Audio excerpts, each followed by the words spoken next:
जैसे ही आयरा की माँ उसके कमरे के पास पहुंची, उसके कदम एक बार फिर रुक गए। वो किसी अनदेखे खौफ में मुब्तला हो गई, जैसे कि उसको किसी चीज़ ने रोक लिया हो। वो वापस आते हुए जब आयरा को देख रही थी तो वो मुस्कुरा रही थी।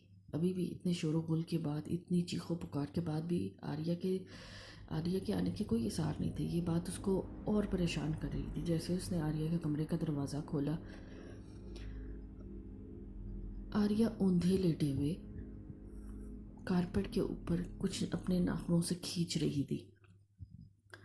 आयरा की माँ ने एकदम डर के मारे खौफ से उसका नाम जोर से पुकारा, आर्या। आर्या ने ऐसे गर्दन घुमाई कि जैसे अभी उसकी गर्दन टूट के उतर जाएगी, लेकिन ऐसी ऐसी खौफनाक आंखें उसने आर्या की कभी पहले नहीं देखी थी। आर्या के अंदर वो मौजूद थी जिसकी वजह से ये सब मामलात हो रहे थे, और उसने ज़ोर ज़ोर से हंसना शुरू कर दिया। आर्या की माँ इस बार तो शदीद धचके का शिकार हो गई। वो जानती थी कि वो जिस चीज़ के साथ बात कर रही है वो उसकी बेटी नहीं है। आर्या की माँ ने बगैर कुछ और अंदाज़ा लगाया और बगैर कुछ और अमल किए फौरी तौर पे कमरे का दरवाज़ा बंद किया और ख़ुद बाहर आ गई और कमरे को बाहर से लॉक कर दिया और फौरी तौर पे नीचे जाकर फहमीदा को कॉल में लाई। फहमीदा ने उनसे कुछ बात की जिसकी वजह से वो फ़ौरन किचन में चली गई। किचन में जाने के बाद उन्होंने कुछ चीज़ें इकट्ठी की।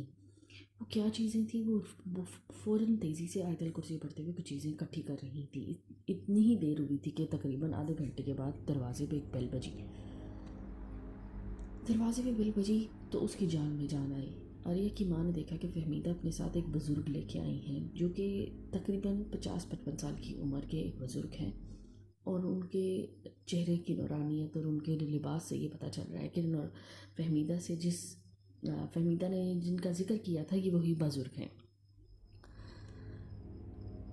अब उन्होंने सबसे पहले ये किया कि आर्या को जिस कमरे में बंद किया गया था वहाँ तक वो तीनों चले गए।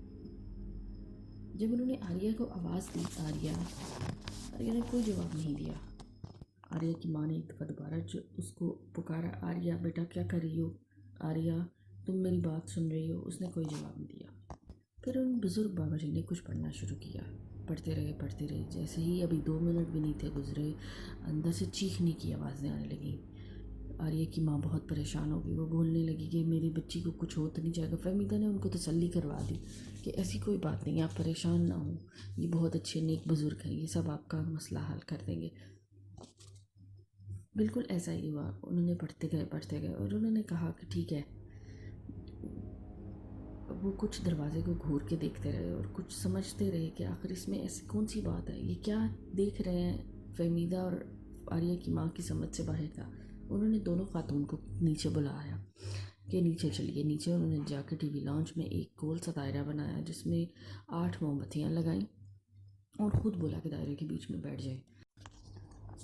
बाबा जी ने ख़ास तौर पर हदायत की कि उनके बाकी 2 बच्चे और वो जो सबसे छोटी बेटी है उसको भी बिल्कुल आर्या की तरह कमरे में लॉक कर दिया जाए, क्योंकि वो ग्राउंड फ्लोर पे थे और वो तीनों भी ग्राउंड फ्लोर पे थे। तो आर्या की माँ ने फौरी तौर पे उनको भी लॉक कर दिया और आर्या का कमरा ऑलरेडी लॉक था।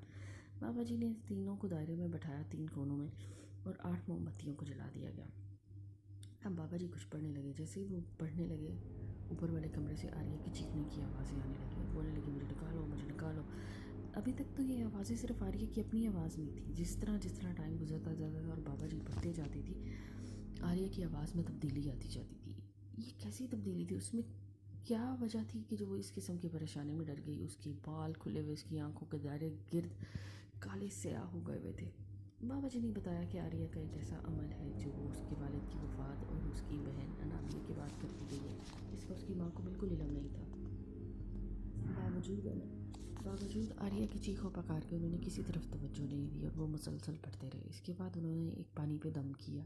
पानी पे दम करने के बाद उन्होंने एक रुमाल जो उन्होंने अपनी जेब से निकाला, उस रुमाल में कुछ था, वो जाने उनको देखे बगैर और फहमीदा और उसकी माँ को बताए बगैर उन्होंने उस रुमाल को सरमयान में रख दिया और 8 मोमबत्तियों के साथ और उस पर कुछ पढ़ कर फूंकने लगे। जैसे वो पढ़ कर फूंकते थे, शदीद किस्म का शोर और फिर उसी तरह किचन में चीज़ों के गिरने, तोड़ने, फोड़ने की आवाज़ें आने लगी। लेकिन उन्होंने सख्ती से ताकीद की थी कि इस दायरे से बाहर कोई नहीं जाएगा। बाबा जी इसी तरह पढ़ते रहे। अभी बाबा जी ने सबसे पहले आर्या की माँ पे दम किया, फहमीदा पे दम किया, अपने पे दम किया और वो इस दायरे से बाहर आ गए। अब उन्होंने आर्या की माँ को जो बात बताई वो कभी उनके वहमो गुमान में भी नहीं थी कि आर्या ऐसा भी कुछ कर सकती है। जैसे ही आर्या का उन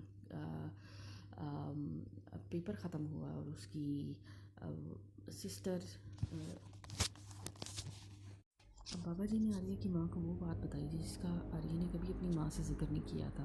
आर्या ने लास्ट पेपर जब दिया और कॉलेज की छुट्टियां हो गई तब वो बहुत गमगीन थी। वो अपनी बहन अनाबिया और अपने बाप को बहुत मिस कर रही थी। उसने सोचा वो जाके कुछ देर के लिए अपने बाप और अपनी बहन की कब्र के साथ टाइम गुजारे। जैसे ही वो कब्रिस्तान पहुंची उसने कुछ अजीब सा महसूस किया। उसको यूँ लगा कि वो जैसे वहाँ बैठकर उसको कोई देख रहा है, कोई आंखें उसको घूर रही हैं। वो थोड़ी थोड़ी देर बाद इर्द गिर्द देखती कि ऐसा क्या महसूस हो रहा है मुझे, या वो शायद पहली दफ़ा कब्रिस्तान आई थी इसलिए उसको कुछ अजीब सा महसूस हो रहा था। अभी वो ये समझ ही पाती कि ऐसा उसको क्यों महसूस हो रहा है तो उसकी नज़र एक घड़े पे पड़ी। ये घड़ा जो है वो मिट्टी से ढका हुआ था लेकिन बिल्कुल उसके वालिद और उसकी बहन की कब्र के दरमियान था। उसको कुछ अजीब सा लगा कि आखिर ऐसा घड़ा बिल्कुल नई मिट्टी के साथ इसको बिल्कुल दबाया गया है और इसमें क्या है, पौधा है, ये पौधा किसने लगाया है और क्या चीज़ है। पहले तो वो बहुत खौफजदा थी कि वो इस खड्डे को खोद के देखे कि उसमें क्या है। फिर वो कुछ देर के लिए रुक गई। उसने सोचा शायद किसी ने पौधा लगाया है या कुछ किया, क्योंकि वो पहली बार कब्रिस्तान में आई थी। उसका कुछ अंदाज़ा नहीं था कि उसको सूरत है पढ़ के आना चाहिए या उसको अकेले नहीं आना चाहिए। उसने बगैर कुछ सोचे समझे, आखिर उससे रहा नहीं गया, उसने एक लकड़ी की मदद से उस खड्डे को खोदना शुरू कर दिया। जैसे उसने उस खड्डे को खोदा उसमें से एक घड़ा निकला। उस घड़े के अंदर कुछ कपड़े, कुछ कुछ कपड़े के बने हुए बुत, उनमें चुभी हुई सुइयाँ, लाल रंग, लीमू, मिर्चें, कुछ बाल, बकरे के बाल, इंसानी बाल। उसने वो जो कुछ देखा वो उसने वहीं हाथ से छोड़ दिया। उसने वहीं हाथ से छोड़ दिया और बगैर बगैर किसी को इत्तला किए, बगैर किसी से मशवरा किए उसने वो सब चीज़ों को वहीं खोल के वहीं छोड़ दिया। और किसी खौफ में मुब्तला होकर वो वहाँ से उठी और सीधी तेज़ी से चलते कब्रिस्तान से निकली और सीधी घर आ गई। इस दिन आर्या को कुछ बुखार भी हुआ था, लेकिन आर्या की माँ ने इसको एक मामूली बुखार समझ के ये समझा कि शायद वो किसी वजह से या किसी सुस्ती की वजह से, थकावट की वजह से बुखार है। लेकिन उसके पीछे की क्या वजह है वो आर्या बता ही नहीं सकी। इससे पहले कि आर्या अपनी माँ को ये जिक्र करती कि वो क्या मामला हुए थे उसकी हालत तब्दील हो गई। अब बाबा जी ने ये सारी जब बात बताई तो आर्या की माँ बहुत परेशान हुई कि अब वो क्या चीज़ थी, उसका जो उलट पुलट जो भी वो कुछ साया वगैरह था उससे कैसे छुटकारा पाया। बाबा जी ने वो जो एक सफ़ेद रंग का कपड़ा दिया, उस सफ़ेद रंग के कपड़े के अंदर कुछ फूल थे। वो फूलों के ऊपर वो क्या दम किया था, उन्होंने कहा कि तुमने ये फूल देखने नहीं है, इसको खोलना नहीं है और इसको जाके आर्या के दरवाजे के आगे रख दो। और जिस दिन एक दिन गुजरेगा तुम वो इस कपड़े में से वो एक फूल निकालना और फेंक देना और दोबारा उसको नहीं देखना। आर्या की माँ ने बिल्कुल ऐसा ही किया। आर्या की माँ ने तकरीबन 3 दिन इस अमल को करना था और आर्या को मुसलसल बंद रखना था। बावजूद इसके कि वो शोर करती, चिल्लाती, उन्होंने ये ख़ास ताकीद की थी कि उसके चिल्लाने और शोर करने के बावजूद, गिड़गिड़ाने के बावजूद दरवाज़ा नहीं खोलेंगी आप। आर्या की माँ ने उनकी बात को पूरी तरह समझ लिया और इसी तरह ही किया। ऐसे आर्या की माँ ने उस कपड़े को बाबा जी के जाने के बाद उस दरवाजे के आगे रखा और इंतज़ार करने लगी। जैसे ही बाबा जी घर से बाहर चले गए आर्या ने अपनी माँ को ज़ोर ज़ोर से मस्कीन अंदाज में और बहुत इल्तिजाई अंदाज में आवाज़ें देनी शुरू की, अम्मी दरवाज़ा खोले ना, अम्मी दरवाज़ा खोले। आर्या की माँ समझ गई कि ये बाबा जी ने जो ताकीद की है वो इसी सिलसिले में की है कि चाहे दरवाज़ा नहीं खोला जाएगा। किस मुश्किल से उसने अपनी बेटी की उस हालत को महसूस किया और उसकी आवाज़ों के बावजूद उसको इग्नोर किया। वो चाहती थी कि वो बेहतर हो जाए। अगर वो इस अमल को दरमियान में ही तोड़ देती तो शायद इससे भी ज़्यादा नुकसान उठाते। तो फिर उसकी माँ ने रोज़ाना ऐसा ही किया। हर रात और सुबह वो अपनी बेटी के कमरे के पास जाती, एक फूल निकालती और वापस आ जाती और हर रात फिर इसी तरह ही वो उसकी आवाज़ें सुनती और जो वो पुकारती और फिर उसकी आवाज़ बदल जाती। ये सब चीज़ें उन्होंने बर्दाश्त की। तीसरे दिन जब वो आखिरी फूल वहाँ से निकालने गई, अभी भी वो कपड़ा वहीं रखा रखा था। उन्होंने वो फूल निकाला और उसको लेके संभाल लिया। अब वो तीनों फूल उनके अपने पास थे। तीसरी रात उनको आर्या की कोई आवाज़ नहीं आई, कुछ नहीं पुकारा। अब वो मज़ीद परेशान होने लगी कि आखिर ऐसा क्या है, कुछ तो बोलना चाहिए था। रोज़ाना बोलती है, रोज़ाना चिल्लाती है, ये जो भी चीज़ उसको मजबूर करती है। मेरी बेटी ने 3 दिन से खाना भी नहीं खाया, उसकी हालत कैसी है, वो उसको नुकसान ना पहुँचाए, इस बारे में सोच रही थी। इसी डर में उन्होंने फ़हमीदा को कॉल की कि बाबा जी से एक बार फिर बात की जाए। बाबा जी और फ़हमीदा एक बार फिर आर्या की माँ के घर तशरीफ़ लाए और वो तीनों फूल उन्होंने बाबा जी को दे दी और ये हालत बताई। उन्होंने कहा बिल्कुल ठीक है। अभी उन्होंने कहा कि जाएँ।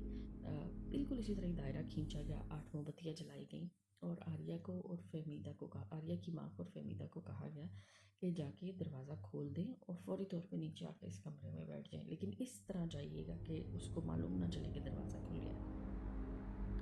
आर्या की माँ ने बिल्कुल ऐसा किया। वो फ़हमीदा के साथ गई और बहुत खामोशी से उन्होंने वो दरवाज़ा खोला और दरवाज़ा खोल के बिल्कुल तेज़ कदमों के साथ वापस आते उसी दायरे में बैठ गए। बाबा जी ने फिर कुछ पढ़ना शुरू किया। थोड़ी देर के बाद उन्हें एक आवाज़ महसूस हुई कि जैसे किसी ने दरवाज़ा खोला है।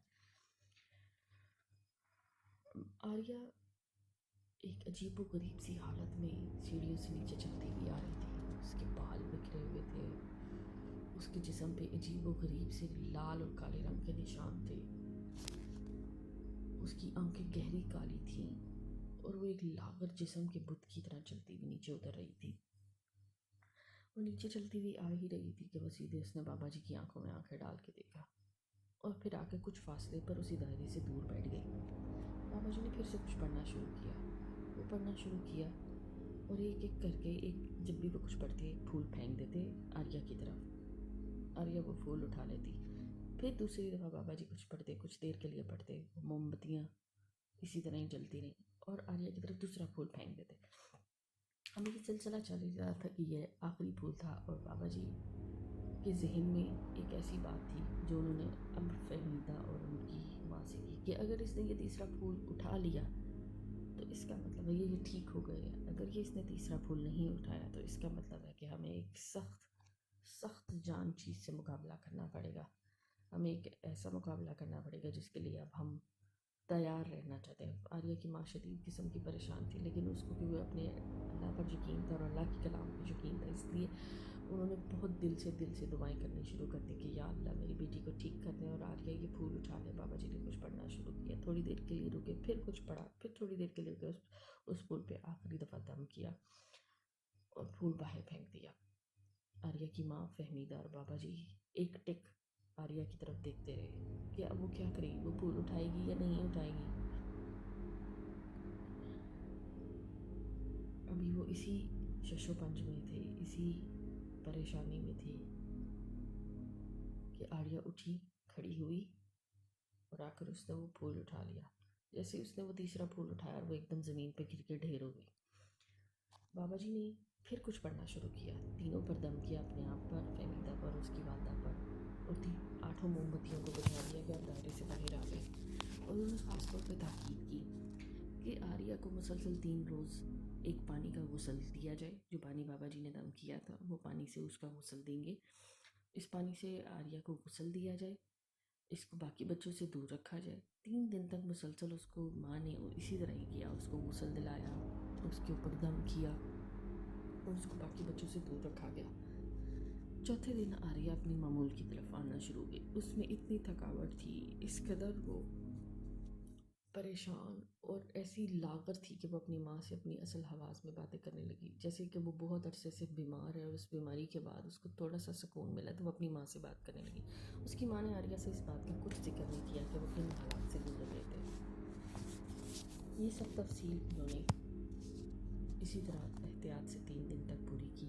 आर्या अपने मामूल में आना शुरू किया। उसने फ़हमीदा को और बाबा जी को फ़ोन मिलाकर उनका शुक्रिया किया कि उन्होंने उसको इस जंजाल से और इस मुसीबत से निकाल लिया। आर्या के घर में लाई हुई इस मुसीबत का सारा सिलसिला तब शुरू हुआ जब वो अकेली कब्रिस्तान चली गई और उसने उस खड्डे से उस जादुई चीज़ों को निकाला और बगैर किसी से पूछे, बगैर किसी को बताए उन चीज़ों की तरफ उन चीज़ों को खोला, उनको देखा।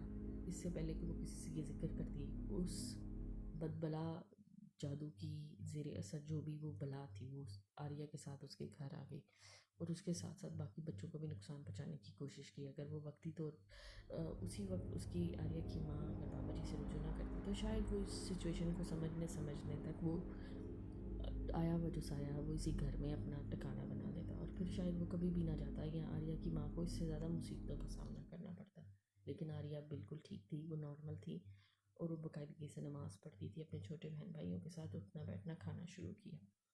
अब उसकी रूटीन की लाइफ जो थी वो बिल्कुल नॉर्मल थी। आर्या की माँ की ज़िंदगी का ये वाक़या वो शायद सारी ज़िंदगी कभी भी नहीं भूल सकती थी, और उसने हमेशा अपने हर बच्चे को ताकीद की कि वो जो भी बाहर कुछ करें, वो जैसा भी कुछ देख के आए, वो ज़रूर अपनी माँ से उसका ज़िक्र करें, ताकि वो आने वाली मुश्किलों और मुसीबतों से उनको बचा सके और उनको खुद बता सके कि किस चीज़ में उनका फ़ायदा और किस में उनका नुकसान।